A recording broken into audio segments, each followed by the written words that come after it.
Hello, everyone. Another meditative thought.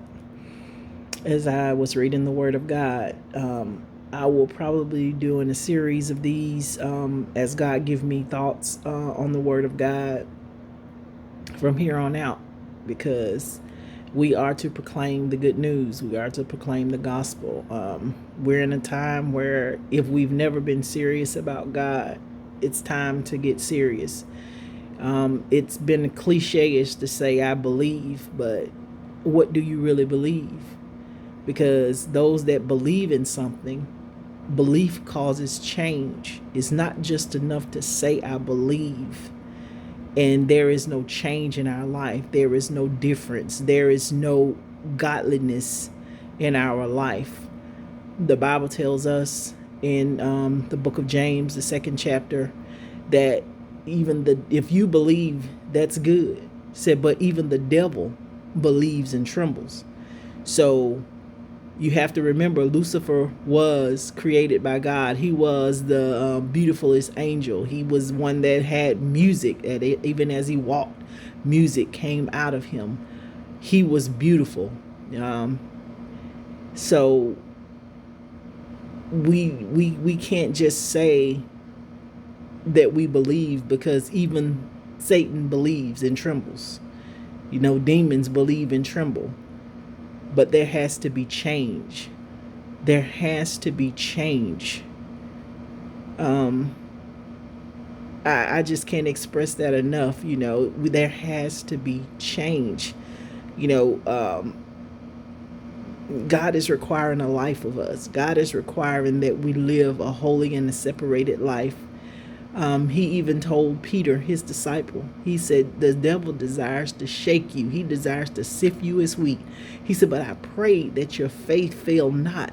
So we need to get in the Word of God, and we need to build ourselves up in our most holy faith.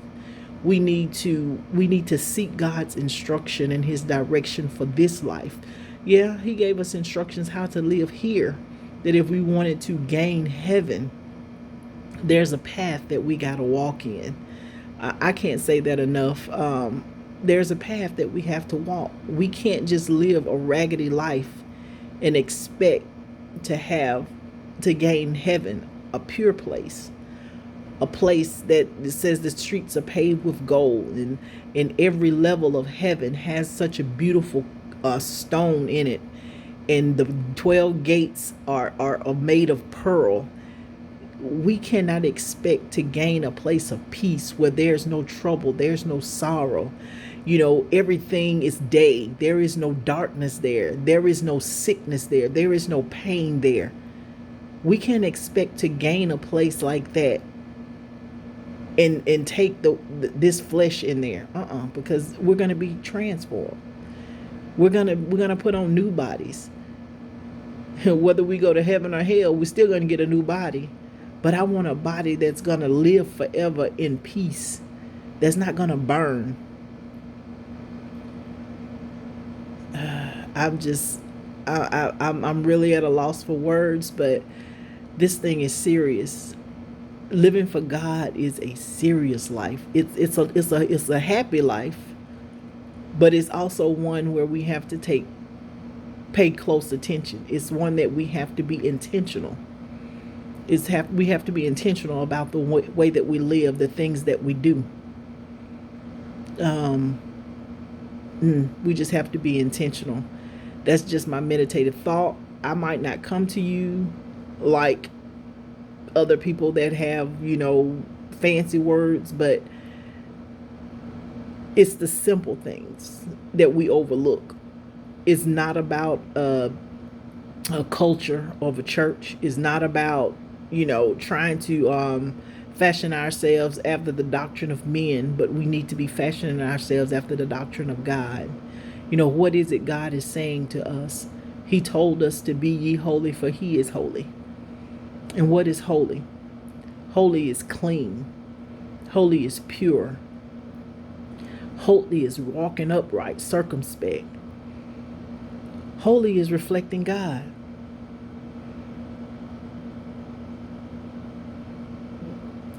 it seems like an impossible task, but that's why Jesus came.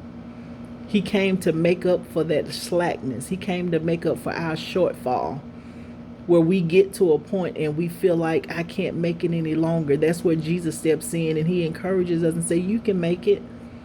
You know, Dunning McClurkin said, we fall down, but we get up. We fall down, but we get up. Thanks be to God. We don't just give up. We get up and we continue. We continue to take off. We continue to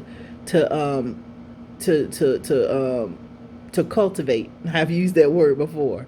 We continue to strip ourselves of things that are ugly. We know what's ugly in our lives. We know what God is not pleased with, because there's a part of God that's already in us.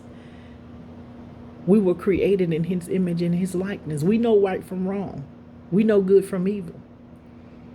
We know those people and those things that don't mean us any good, that keeps us off focus. We have to stay focused.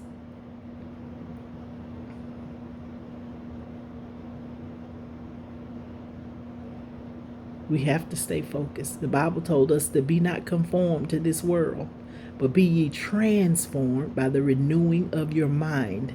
It's a mindset. We have to change our thoughts. We have to change our mind. Just as we believe and we have attachments to these earthly organizations. We believe in their the mission statement. We believe in what they believe. We can get with, their rules and their regulations. That's how we have to be with God. We have to be molded and made into his image. So it takes time. It takes studying the word of God. It takes meditating on the word of God. Don't just read it and let it go, but read it and ponder it. Read it and dissect it. Read it and pray about it. Read it and just continue to talk to God, because believe me, he's there. He's listening. He wants that connection. And the more we eat of the word of God, and the more we share the things of this life, because this is temporary. Heaven is eternal. We're seeing things we've never seen before. We have no control. God has the control. He's yet showing us every day that he has control. We have no control. We have no control. God has control. And if we want to be found in his will and we want to make him smile, we need to become like him. Die to your flesh. Die to sin. Of course your flesh is going to crave and it's going to cry. Of course your flesh is going to try to push you. But if you call on Jesus, the song says he will answer prayer. His line is never busy. He's there. But he wants you to call him from the depths of your heart.